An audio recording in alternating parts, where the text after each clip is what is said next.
Assalamualaikum warahmatullahi wabarakatuh.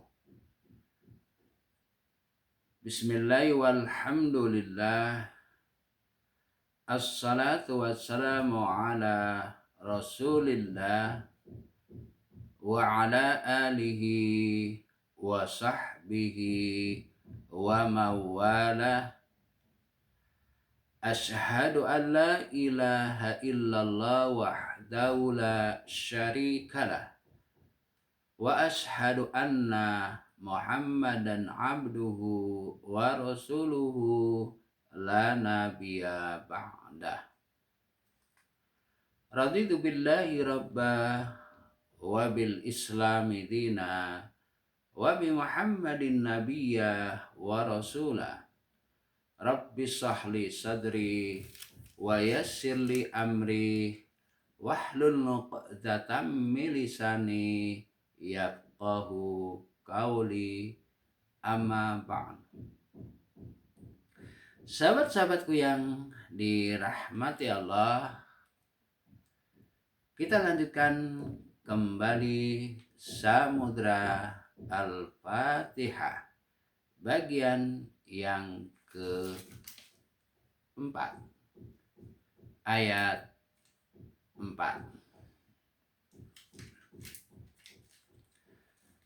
Maliki yaumiddin, pemilik atau raja hari pembalasan.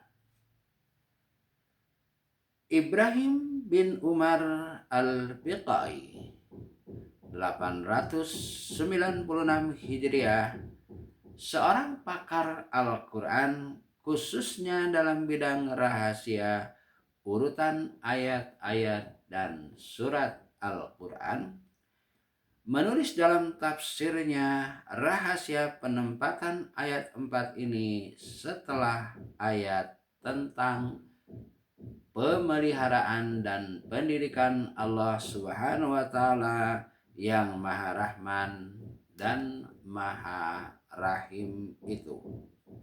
Katanya, pemelihara dan pendidik yang bersifat Rahman dan Rahim boleh jadi tidak memiliki sesuatu, sedang sifat ketuhanan tidak dapat wujud tanpa kepemilikan dan kekuasaan. Kan itu kepemilikan dan kekuasaan dimaksud perlu ditegaskan, dan hal inilah yang dikandung oleh ayat 4 surat Al-Fatihah ini. Sahabatku, ada dua bacaan yang populer dan sah menyangkut ayat 4 surat Al-Fatihah ini, yaitu ada yang memanjangkan huruf mim sehingga dibaca maliki, yang diartikan pemilik, dan ada pula yang memendekkan huruf mim sehingga berbunyi maliki, yang artinya raja. Seorang pemilik belum tentu menjadi raja. Sebaliknya, pemilikan seorang raja biasanya lebih atau melebihi pemilikan pemilik yang bukan raja. Kata raja biasanya digunakan untuk menyebut penguasa atas manusia, sedang kata pemilik untuk penguasa atas harta benda yang tidak bernyawa. Atas dasar pertimbangan ini, sementara ulama lebih senang bacaan yang berarti raja karena ia memberi kesan keagungan dan kebesaran. Di samping itu, kata mereka, Al-Quran mengisyaratkan bahwa Allah Subhanahu wa Ta'ala adalah Raja pada hari pembalasan. Dalam Al-Quran banyak ayat-ayat yang menegaskan hal ini, antara lain dalam Quran surat Al-An'am ayat 73, walahul mulku yauma yunfakhu fis-sur, dan baginya kerajaan atau kekuasaan pada hari ditiup sangkakala. Kemudian dalam surat ke-22 ayat 56 juga dinyatakan al-mulku yauma idzil lillah, kerajaan pada hari itu atau pada hari kiamat itu adalah milik Allah. Sahabat-sahabatku yang dirahmati Allah, namun demikian yang memilih bacaan pemilik dengan memanjangkan huruf mimnya sehingga berbunyi maliki tidak kekurangan argumentasi atau alasan. Menurut mereka, bacaan yang memanjangkan mim itu berlebih satu huruf dibandingkan dengan bacaan yang memendekkannya. Dan seperti diketahui, setiap huruf Al-Quran yang dibaca akan memperoleh satu ganjaran, satu kebaikan yang dilipat gandakan minimal 10 kali lipat. Sehingga dengan demikian ganjaran yang diperoleh pembaca yang memanjangkan mim itu dengan membaca maliki melebihi ganjaran yang diperoleh oleh yang memendekkan huruf mim berbunyi maliki. Nabi SAW menyatakan, barang siapa membaca satu huruf dari kitab Allah atau Al-Quran, maka baginya satu kebaikan. Saya tidak berkata bahwa alif lam mim itu satu huruf, tetapi alif satu, lam satu, dan mim satu. Sahabatku yang dirahmati Allah, menurut Profesor Dr. Muhammad Quraish Shihab, kedua bacaan dan makna yang dikemukakan di atas benar adanya serta dapat didukung oleh ayat-ayat Al-Quran. Surat Al-Imran ayat 26 menegaskan bahwa Tuhan adalah pemilik kerajaan. Dengan demikian dia adalah pemilik sekaligus raja yang memberi dan mencabut kekuasaan raja-raja atau penguasa-penguasa di dunia ini. Allahumma malikal mulki tu'til mulka man tasha'u wa tanzi'ul mulka mimman tasha'.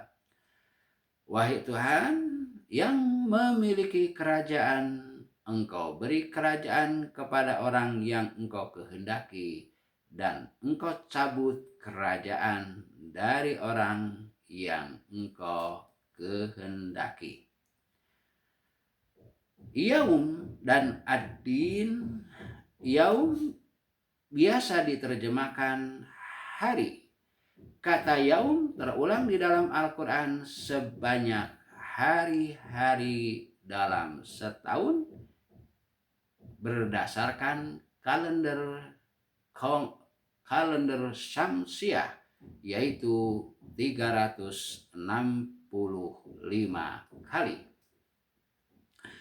Namun demikian, tidak semua kata yaum tersebut mengandung arti yang sama dengan hari yang kita kenal dalam kehidupan dunia ini, 1 kali 24 jam.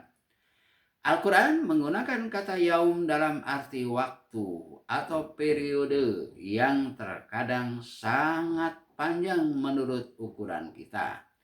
Alam raya diciptakan dalam 6 hari. Tentu 6 hari di sini bukan dalam arti 6 kali 24 jam. Kelahiran Isa alaihissalam juga dinamainya hari kelahiran. Ini tentu hanya berlangsung beberapa saat, bukan 1 kali 24 jam. Kata ad-din, bahkan semua kata yang terdiri dari huruf-huruf yang sama, walaupun dengan bunyi harokat yang berbeda, seperti ad-din, agama, atau dain, hutang, dan dana, yadinu, menghukum, kesemuanya menggambarkan hubungan dua pihak, di mana satu pihak atau pihak pertama mempunyai kedudukan lebih tinggi dari pihak yang lainnya. Perhatikanlah hubungan antara si peminjam dan pemberi pinjaman, antara yang dihukum dan yang menghukum, dan antara Tuhan yang menurunkan agama dengan manusia yang beragama. Kata ad-din dalam ayat ini diartikan sebagai pembalasan atau perhitungan atau ketaatan. Karena pada hari itu terjadi perhitungan dan pembalasan Allah Subhanahu wa Ta'ala. Karena ketika itu semua makhluk tanpa kecuali menampakkan ketaatannya kepada Allah dalam bentuk yang sangat nyata. Kita tidak tahu persis berapa lama berlangsungnya hari dalam Yaumuddin itu. Baik kata ad-din diartikan pembalasan maupun diartikan sebagai perhitungan. Al-Quran hanya menginformasikan bahwa Tuhan melakukan perhitungan dengan sangat cepat. Wallahu sari'ul hisab. Dan Allah maha cepat perhitungannya. Quran Surat Al-Baqarah ayat 202. Benar, ada riwayat yang menyatakan bahwa perhitungan yang dilakukan Allah ketika itu hanya berlangsung bagaikan waktu memerah susu. Namun selain kesahihan riwayat itu masih dipertanyakan, juga kandungan makna dari ibarat tersebut tidak dapat dipastikan. Sama halnya dengan firman-Nya, wa ma amruna illa wahidun kalamhi bil basar. Dan tiadalah perintah kami kecuali hanya satu perhatian sesingkat kejapan mata. Quran surat ke-54 ayat 50. Balasan yang akan diberikan pun tidak dapat dipastikan berapa lama berlangsungnya. Informasi yang diperoleh dari Al-Quran hanyalah bahwa ganjaran surgawi bersifat kekal, sedangkan siksaan neraka ada yang kekal dan ada pula yang hanya sementara. Sementara ulama menggarisbawahi bahwa balasan atau ganjaran yang diberikan ketika itu adalah yang bersifat perorangan, individu, bukan kolektif atau bersama-sama. Para ulama itu membagi balasan atau ganjaran Tuhan menjadi balasan atau ganjaran duniawi dan ukhrawi. Pembalasan duniawi diberikan Allah kepada orang per orang atau secara kolektif, yang mentaati hukum-hukum Tuhan yang berkaitan dengan alam dan kemasyarakatan. Siapa saja, muslim atau non-muslim, beriman atau kafir, yang mentaati hukum-hukum itu pasti mendapati imbalannya dalam kehidupan dunia ini. Misalnya berupa kesejahteraan hidup. Sebaliknya, yang tidak mengindahkan hukum-hukum itu, baik dia seorang muslim atau seorang mukmin, akan mengalami penderitaan hidup di dunia ini pula. Balasan ukhrawi tidak bersifat kolektif, tetapi orang per orang, dan hari pembalasan yang dimaksud dalam ayat keempat surat Al-Fatihah ini adalah hari pembalasan orang per orang itu. Pendapat ini didukung oleh firman Allah, wa kulluhum atihi yaumal qiyamati farda. Dan tiap mereka, makhluk yang ada di langit dan yang ada di bumi, akan datang kepadanya pada hari kiamat dengan sendiri-sendiri. Quran surat ke-19 ayat 95. Syed Bakir As-Sadr menulis dalam tafsirnya Tafsir At-Tauhidi yang membahas tentang As-Sunan At-Tariqiyah fil Quran, hukum-hukum sejarah dalam Al-Quran, mempunyai pandangan yang berbeda. Menurutnya, di hari kemudian nanti akan ada pula pertanggungjawaban yang bersifat kolektif atau jama'i. Kalau ayat 50 surat Maryam yang dikutip di atas berbicara tentang tanggung jawab perorangan, maka ayat 28 surat Al-Jassiyah berbicara tentang tanggung jawab kolektif itu.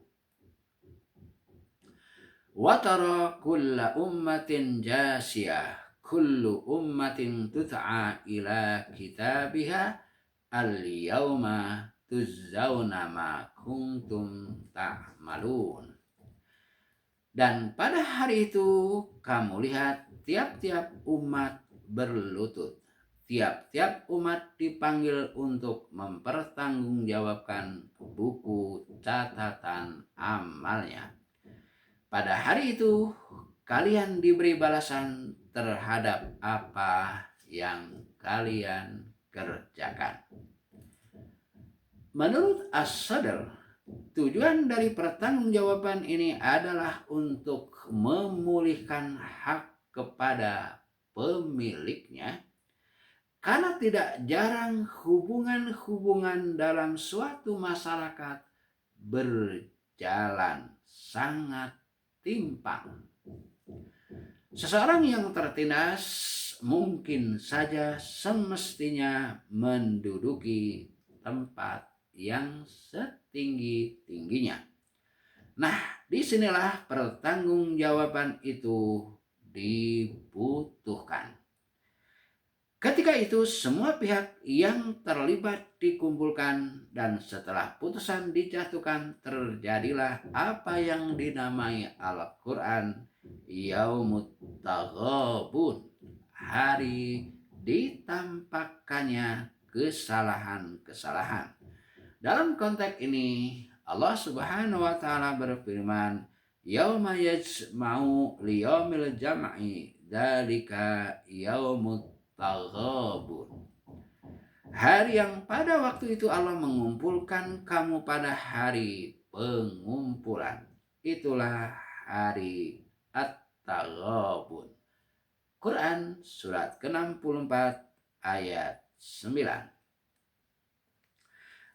Ayat 4 di atas menyatakan bahwa Allah adalah pemilik atau raja di hari kemudian.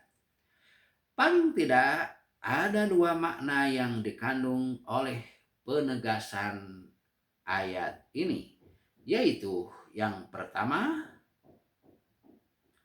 Allah yang menentukan dan Dia pula satu-satunya yang mengetahui kapan tibanya hari tersebut, sebagaimana dinyatakan dalam firman-Nya, innama ilmuha inda rabbi la yujalliha liwaqtiha illahu.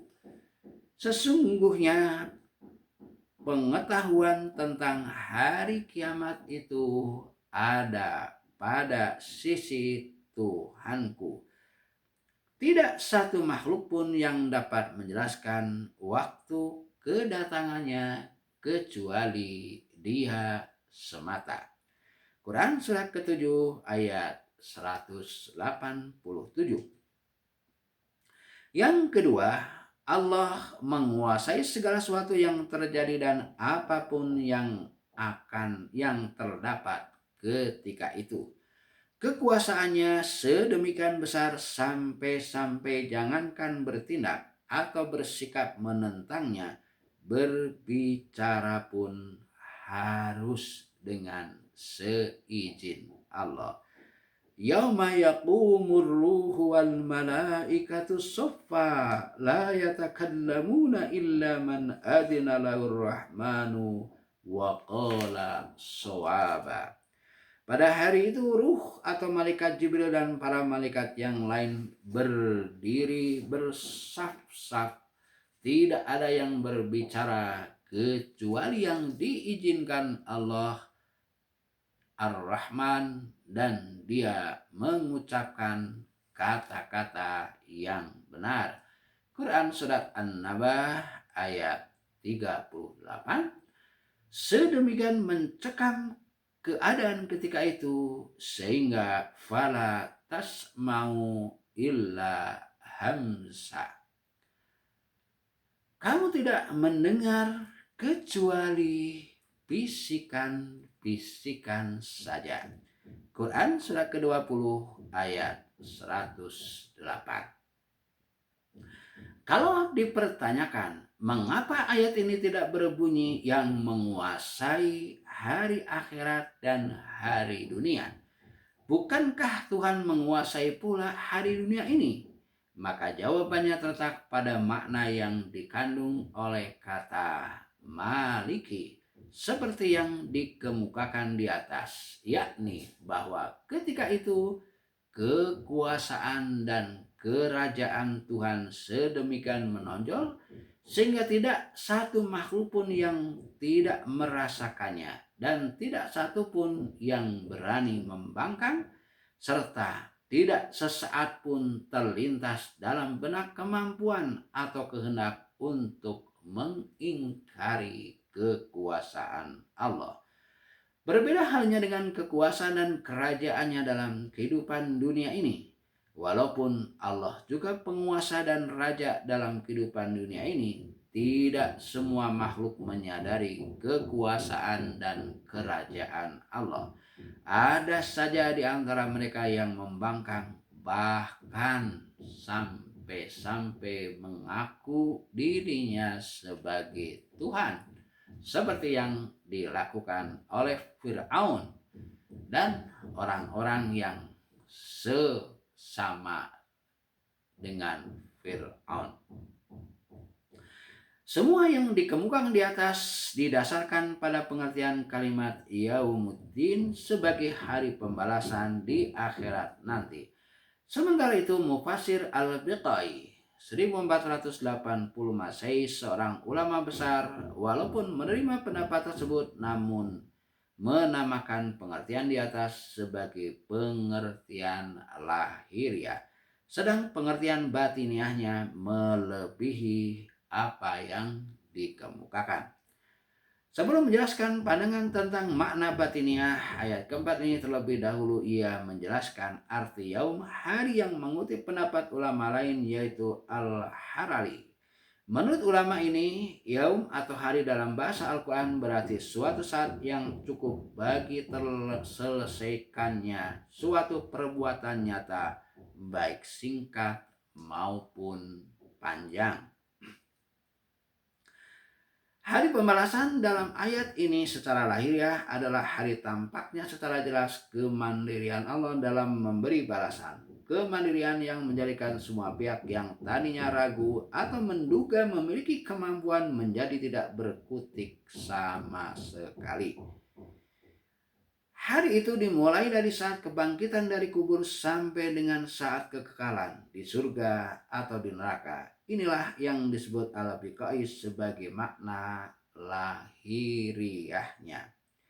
Adapun makna batiniahnya adalah bahwa pada hakikatnya hari pembalasan bermula saat sejak seseorang melakukan pelanggaran. Pada saat itu pula lah terjadi pembalasan Tuhan. Pembalasan ini menurutnya tidak ditunda, hanya saja terkadang ia tidak tampak. Dan di sanalah letak batiniahnya. Karena itu tulisnya lebih jauh Nabi Muhammad SAW bersabda, apabila seseorang berdosa diteteskan ke dalam hatinya satu titik hitam. Titik hitam itu adalah pembalasan Allah. Selanjutnya, semua malapetaka yang terjadi di dunia melalui tangan makhluk-makhluk Allah pada hakikatnya adalah pembalasan Allah, walaupun orang-orang yang lengah melemparkannya kepada perbuatan manusia. Allah berfirman, "Wa ma asabakum mim musibatin fabima kasabat aidikum wa ya'fu an katsir." Dan apa saja malapetaka yang menimpa kamu, maka itu disebabkan perbuatan tanganmu sendiri. Dan Allah memaafkan banyak dari kesalahan-kesalahan kamu. Quran surat ke-42 ayat 30. Penyakit yang diderita manusia adalah cambuk Allah kepada hambanya. Tulis Al-Biqai lebih jauh. Berdasarkan bunyi hadis Nabi Shallallahu Alaihi Wasallam, penyakit adalah cambuk Allah di dunia. Dengannya Allah mendidik hamba-hambanya. Demikian sebagian dari pesan-pesan yang dikandung oleh ayat keempat surat Al-Fatihah. Terima kasih yang sudah bergabung. Insya Allah pada bagian yang kelima kita akan melanjutkan Samudra Al-Fatihah ayat 5. Subhanakallahumma wa bihamdika ashhadu an la ilaha illa anta astaghfiruka wa atubu ilaih.